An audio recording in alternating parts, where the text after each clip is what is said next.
guys? Welcome back to my channel. I'm Nurse Dre. We do mystery, true crime, and homeopathic remedies on this channel, so thanks for coming back. Today we're talking about the Piketon family massacre in Piketon, Ohio. This happened in 2016 and it was a huge deal. Like these people literally came in like thieves in the night and execution style murdered 8 members of one family in one night across 4 or 5 different locations. It's real crazy. So this is part 1. I haven't seen anybody on YouTube talking about it, so I wanted to go ahead and bring it up because I really think that it needs attention to get it solved. As soon as the perpetrators are actually put into trial, I'll do part 2 when we have a conclusion on the case. But for now, let's get into the background, the history, what happened on that fateful night in 2016 in Piketon, Ohio. But before we do, make sure you do hit that subscribe button before you leave and leave me a like. Let me know what you guys think of this video and what you want to see next. So this is Chris and Dana Rhoden. Chris was born and raised in Piketon, Ohio.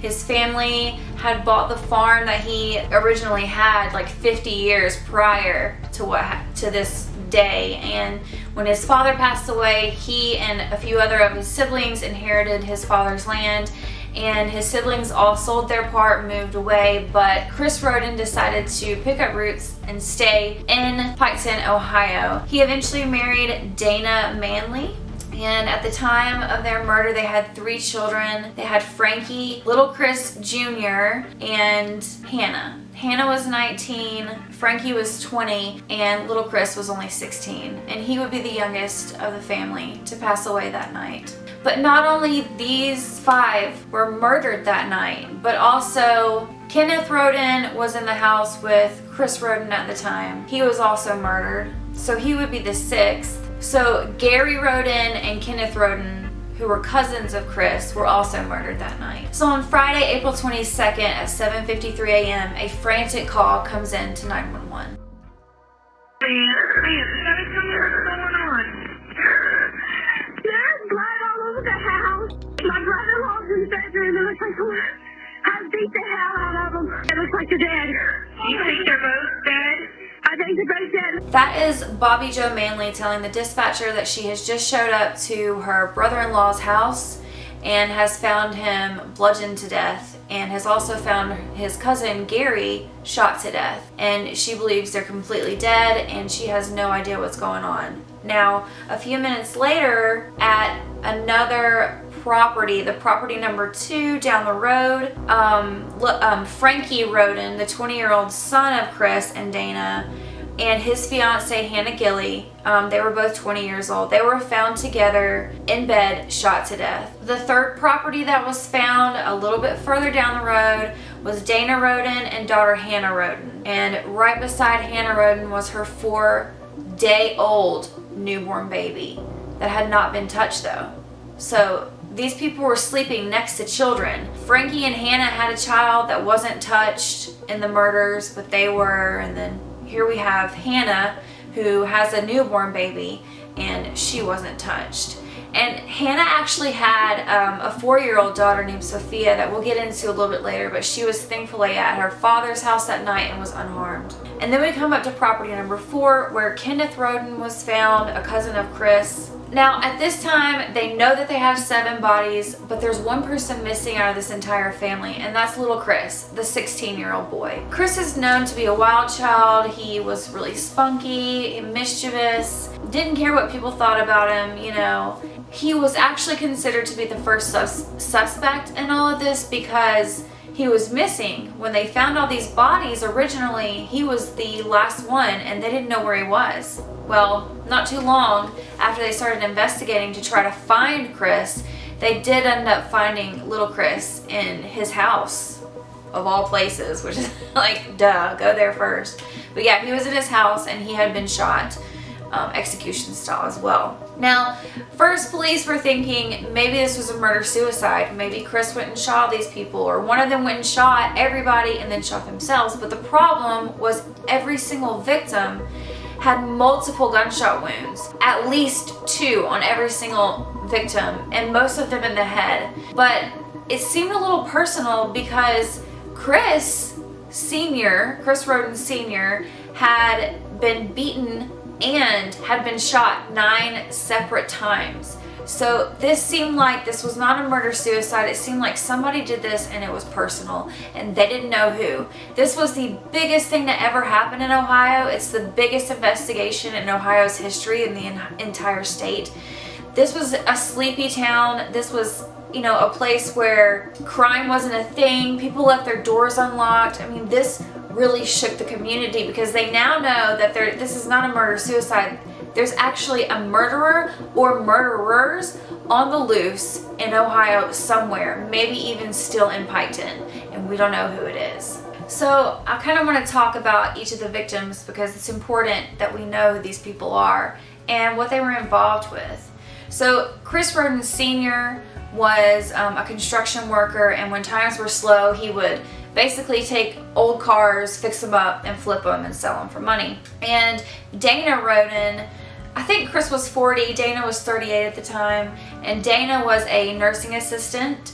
She loved her job. Her children looked up to her for what she did, and both of the Rhodens were said to be the parents of all the teenagers who would come around. If you came around the property and you hung out with Chris or Frankie or Hannah, you ended up being a child of theirs too, of Dana and Chris's. They were just like the mom and dad of everybody, and they were very protective over their family. Now Frankie, the 20-year-old, he was said to be really handsome and loved by all the girls. He was mischievous and he loved to go hunting and fishing and just be outdoors. He and little Chris would participate in the demolition derby when the fair would come to town, and they loved to be out in the action and doing whatever they could in the demolition derby, but they did actually participate in it. And little Chris, like I said earlier, he was mischievous, you know, he got into some trouble sometimes, but did not care what other people think and would make sure you knew what he thought about you. So he was pretty out there. Hannah was said to be spunky, sweet, and outgoing. She was training to be a nurse just like her mother. Like I said, she looked up to her. She always put her kids first. She had the 4-year-old and the 4-day-old, and just loved her children. So Frankie and Hannah Gilley, which was his fiance, she was 20 at the time. She was said to be a very loving and caring person who put others first. She put her child first. Her and Frankie had one child together, and she was a great mother. And then Gary and Kenneth Rhoden were said to be decent men who would like give you the shirt off their back if they had to. I mean, they would just do anything for anybody that needed it. This family was very well respected in Piketon. They did a lot of things for the community. They were involved in their church. You know, everyone in the church, even the pastor, knew these people personally. And so when this massacre hit Piketon, it hit hard. And the entire community would show up to the vigils and the funerals of these people. It was very sad. So of course, being in a small town, rumors started to spread and fly like crazy. They didn't know what it was. They started saying there was like, you know, things going on in Frankie and little Chris's life, like when they were at the demolition derby, they had gotten into an altercation with another racer there, and they thought maybe that had something to do with the murders. And they also thought, oh well, little Chris was having some threats put onto him by someone on Facebook, maybe that's who did it. But police could never figure it out, and they started just searching deeper and deeper into the Rhodens' lives, and it would turn into a huge thing. They found cockfighting fence kind of post. I'll show you a picture of them. This is where like they put roosters in separate cages, but they train them to fight, and then they bet on them when they fight them, and it's like this, it's an old redneck kind of thing. They thought that maybe something had happened in the cockfighting ring where maybe Chris Sr. had gotten into an altercation with somebody about the cockfights or a bet or something, and maybe that had something to do with it. There was a lot of theories going around, and police were literally searching and, you know, just chasing after every single theory and everything that came out there. Every lead they took seriously. And eventually the BCI and the FBI got involved, and several other sheriff's departments other than Piketon County Sheriff Department, because it was such a big case. I mean, they had 5 murder scenes to go through, and they went through them with a fine-tooth comb. Police finally came to the conclusion that it had to be multiple shooters. In order to carry this out in the way that they did, it had to be multiple, because the night is only so long, and to be able to slip in under the thickness of the night and not be seen and not be heard and get into every single one of these houses as meticulously as they did, they A, had to be professionals, and B, had to know these people, because they were able to get around their security cameras, their security dogs. These people were pros at what they were doing, and so they knew they had to be more than one person, and that scared the entire community even more. Then the marijuana plants were found. Over 200 marijuana plants were actually found on the Rhoden properties, and it was said that no one in the community had any idea that the Rhodens were growing or smoking or dealing marijuana. They had no idea. So that hit the community hard as well, and they started thinking that some kind of drug violence had gone on, and maybe they had encroached in someone's territory and the gang had fought back. They were trying to say that the Mexican Sinaloa cartel could be involved because of the professionalism that it took to carry out this massacre. The Sinaloa cartel is known as the most dangerous, horrific crime syndicate of the entire world. I mean, they are vicious. And they actually use Piketon, Ohio to smuggle drugs throughout the United States of America and into Canada.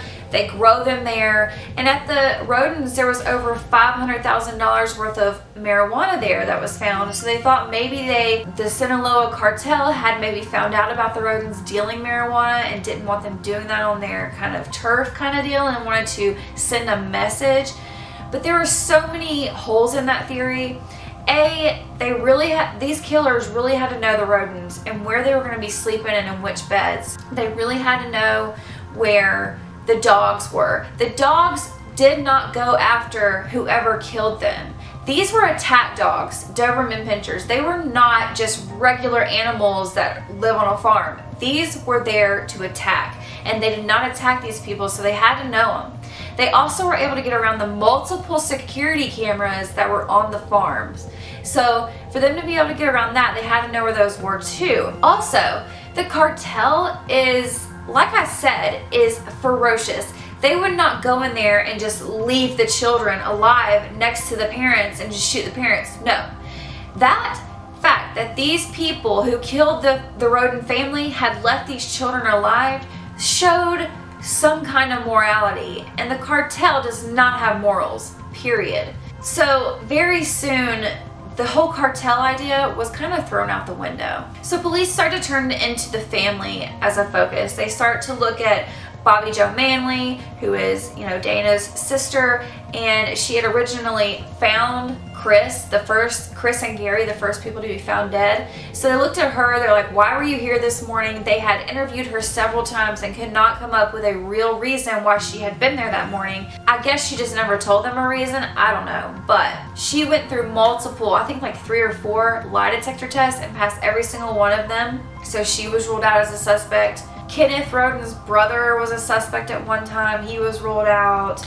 So the family, it just did not look like the family had done it. Exactly a year later, on April 22nd, 2017, the Church of the Rodents decides to hold a vigil for the family members and the community to just come together and remember the Rodents as who they were and just try to understand the pain they were going through, and the fact that the police still had not arrested anyone a year later, and the community was still scared. I mean, they were all locking their doors. Like, you know, people would in the city, they were terrified that these people were still on the street and no arrests had been made and no real leads had been found, when several sheriff's departments are involved, the BCI, the FBI, and you can't find anybody. So they do the vigil. Well, they started to put more pressure on the police to get an arrest. And, well, they did. On May 12, 2017, several sheriff's department, the FBI, and the BCI raid a property in Piketon of another prominent family in the Piketon, Ohio area. And that would be none other than the wealthy Wagner family. There were several properties that they raided that day, and they collected several bags of evidence out of each property, which would be key to the case.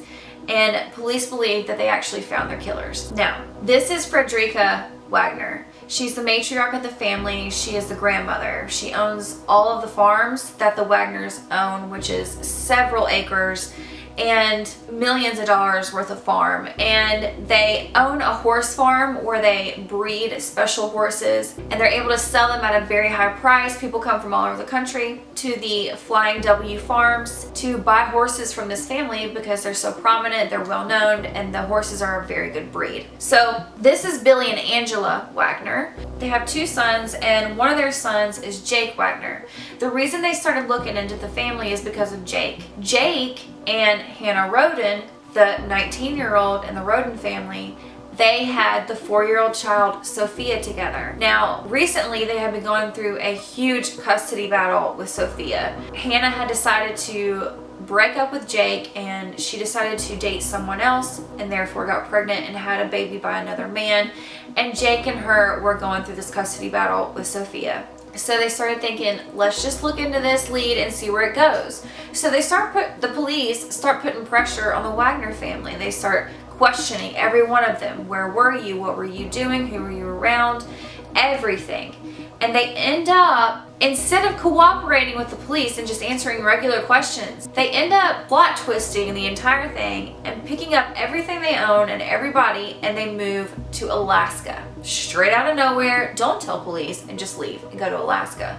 Well, the year after the murders happened, they decide to return, and this is when police had turned up the heat horribly, and they raided the properties, found what they need, and they arrested every single one of the members of the Wagner family for the murders of the Rhoden family, with the penalty of death involved. So each one of the Wagners would get tried separately. Now, the theory goes that Billy, Angela, Jake, and George Jr. had gone into the houses and shot the people. What they have been able to collect as evidence is this. First of all, Angela Wagner, months before the murder, she had gone to Walmart and bought the exact boots for every single one of them that they needed, that they knew that wouldn't have any DNA evidence on it.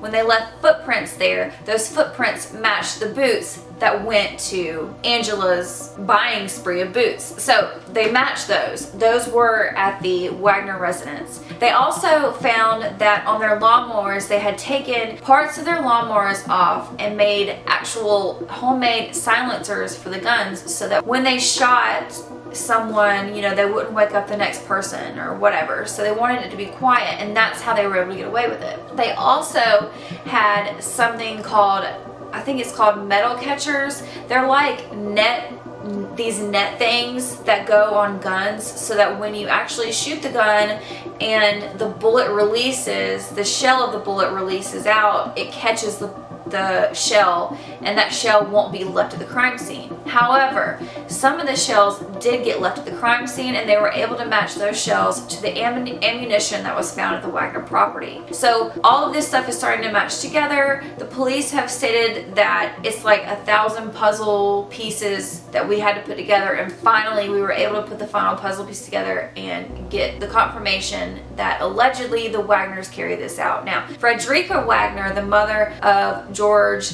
or Billy Wagner, she was arrested for something like obstruction of justice or tampering with evidence, and I think her charges have been released at this point. But there's also Angela's mother. She's been arrested for making false documents for the courts, which looks like she was making it look like only Jake could have custody of Sophia. So instead of actually going through the court system and getting it done the right way, she made these actual lies up to make it look like Sophia was supposed to go to Jake in case Hannah Rhoden died. Anyways, she still has to face those charges. Now, the other four, Billy, Angela, George Jr., and Jake Wagner, they all have the first-degree murder charges where the prosecution is seeking the death penalty. So they've all four waived their right to a speedy trial, which is where you would have to bring them to trial within, I think, like 260 days, and they've waived that right. So these trials could last years. We don't know how long. Just this year, the trials have started, or the pre-trial preliminary hearings have started, and so we're waiting now for an actual trial date. So when that trial date comes out and everything is done, I will do a part 2 to this series. But they really just think that this was all about Sophia. They think that the Wagner family wanted to get custody of Sophia. They didn't want any of the Rhodens to be involved. If they killed Hannah, her mother or her father could have gotten Hannah, or their cousins or her brothers could have gotten Sophia. And I guess they decided to kill every single one of the Rhoden family so that nobody would be able to get Sophia except for Jake and his family. Crazy, right? What do you guys think of this case? Like, this is nuts. I want to hear your suggestions down below about what you think their penalties should be. Do you think they should get the death penalty? How do you think they carried out this case? Because they meticulously studied the Rhoden family and met their dogs and went inside their houses and knew where they were sleeping. These people were meticulous and planned this months ahead of time. I mean, crazy. So let me know what you think down below. Make sure you leave a like, and I will see you guys in part 2 of the Piketon Family Massacre. Thanks, you guys. Make sure to subscribe. Bye.